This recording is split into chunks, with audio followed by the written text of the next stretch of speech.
All right, hey guys, welcome back to Pistol Mods 2. If you missed the very first episode, I encourage you to go back, check it out. I've got a funnish story in there, and I give you a good bit of general information that's going to help control how we approach all these mods. I really don't want you to miss it, so make sure you go ahead and check out that video as well. In this video, we're talking about sights, and so we're going to have three different contestants. Step right up. We have the fiber optic, we have Tritium Night Sights, and then we have the red dot sight.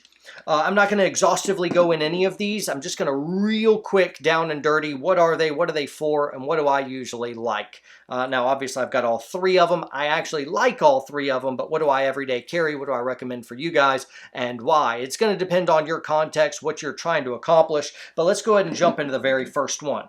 Let's see. That's fiber optics. The weakness is they're fragile, and that's what has a lot of people steering away from them for everyday carry. You're not going to see these on any cops because of the fragility of them, obviously. The benefits of them, of fiber optics, is it's very, very easy to see, especially outside. Any type of light being introduced to this thing, and that thing just glows hot, pops right out at you, and you're like, man, look at that.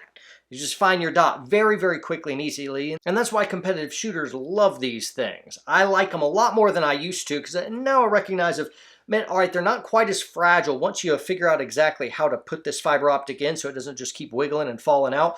This one's been in for a long time, and even though it gets knocked around a little bit, it's not like exploding into pieces all the time like I thought it would do. So after carrying fiber optics for quite a while now, they're a little bit more hardy than I gave them credit for. Even if that little fiber optic did fall out, you still got the outline of the frame, and you can still shoot the outline of your sight. So yeah, it'd have a big distracting hole in it, but you could still, be able to shoot very quickly and accurately with it. Got it? So there's strengths and weaknesses of it. I generally like fiber optics, especially for some type of competitive shooting context. But I wouldn't even necessarily shy away from it from EDC, because you can still shoot the outlines if you had to.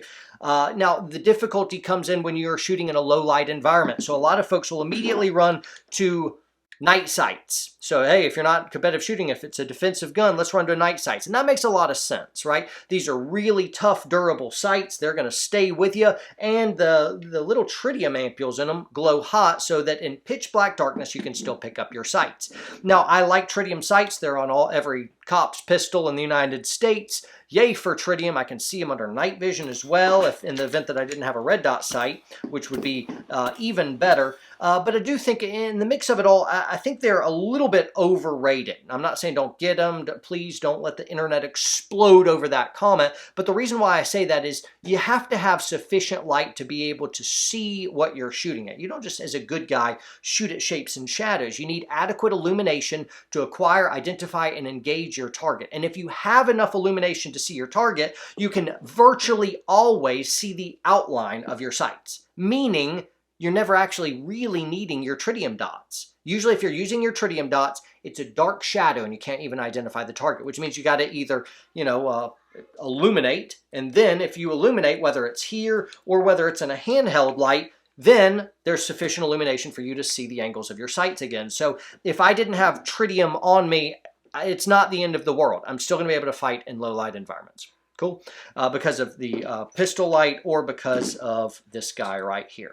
Onward to the third one, red dot sights. There are all kinds of pros and cons. For this one, I'll say, hey, pros, the biggest, most glaringly obvious one, and in an actual fight, you're probably going to threat focus. Meaning we train to pick up our front sight in a real life terrifying encounter. We're probably not going to get to our front sight in time. We're just going to threat focus, stay right there, and the red dot allows you to be able to look straight at the target, not looking at your front sight, but look at the target, see the dot, and be able to effectively engage very quickly and very accurately. There's all kinds of numerous pros as well. That's kind of like the biggest one for me, and that's why now, for the last few months, this was my everyday carry. I switched to this guy. This is a Glock 19 MOS. I'll have links for all this stuff. These are Vogel sights. These are Trijicons. These are Mariglows and Trijicon RMR 06 with a 3 1/4 MOA. I'll have all the links below for you.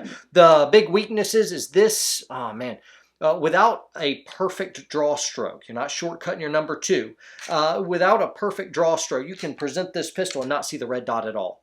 And by just practicing over and over and over, it's not going to actually have a lot of real big measurable results, especially when you introduce stress to it. You really need formal training if you're going to go for this. I think if you're carrying a gun professionally, something like this, a red dot sight, just like it took over for the ARs, will be the future for pistol shooters. That's my opinion. And I started everyday carrying this guy a few months back, and I love it. And now, man, I really prefer the red dot sight, even though it's got a whole lot of disadvantages. Again, I do detail that in a video that if you want to check out, there's the link again. But anyway, guys, this was Pistol Mods 2. Hope you enjoyed it, and stay tuned for the third one. If you haven't subscribed, please go ahead and subscribe. There's also a little bell. It's a notification button. You'll want to hit that little bell beside the subscribe button to make sure that you are alerted whenever I put out awesome content for you guys. Like, share, comment, all that good stuff, and visit our store so you can get cool guy stuff.